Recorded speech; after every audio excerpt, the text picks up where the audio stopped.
ဒါလေးဆိုဂျုံခမောက်ဒါလေးကအလတ်ဆိုင်ပေါ့နော်ဒါလေးကအတော်တင့်လေးတွေမော်လူးနယ်မှာမျိုးလူဆိုလို့ရှိရင်ဒီချိန်ဆိုရင်ကထိန်ခါဆိုတော့ကထိန်ွားတဲ့ခါပဲဖြစ်အရက်ဆင်းတဲ့ခါပဲဖြစ်ပေါ့နော်ဒါကျွန်တော်တို့ဒီအခုလူလက်ပိုင်းတို့ပေါ့ပဲနော်ညီလေးတို့ညီမလေးတို့ဒီမင်္ဂလာဆောင်တွားတဲ့ခါပဲဖြစ်ဒါလေးတွေကောင်းတယ်ပိုလန်တပင်လေးတွေနေပူတော်တွေတွားရင်ကောင်းတယ်ဂျုံခမောက်တက်တိကျတော့ပေါ့ပါတယ်သူကပေါ့ပါတဲ့ခါကျတော့အဆင်ပြေတယ်သူကတခြားခမောက်တွေလိုခေါင်းပေါ်မှာတွေမလေးဘူးသူကဒီခမောက်လေးပေါ့လေးနဲ့ခေါင်းပေါ်မှာပါလို့ပါမှတော့လို့ဂျုံခမောက်လေးကြောက်လေလာတယ်အဲ့ဒါပြီးလို့ရှိရင်ဒါဘယ်လောက်တပိ8500ဟုတ်လားဒါလေးဆို8500ဆိုဈေးရတန်းတယ်မော်လူးနယ်မှာဆိုရင်ဒါကိုပိုးရှိမှာဒါလေး8500နဲ့ရပြီ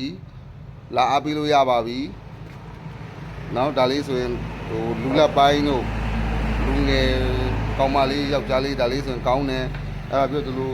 မျိုးအနာကုတ်လေးနဲ့လည်းရမယ်ခမောက်တွေဆိုတန်းစီလို့ရှိရင်တော့ဒါညနေပိုင်းကျမှ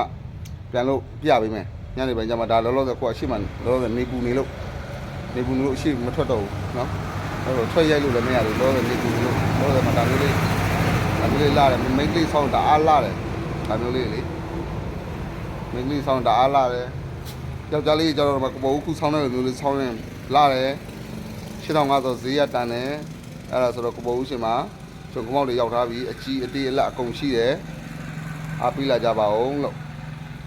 ကျေးဇူးပါ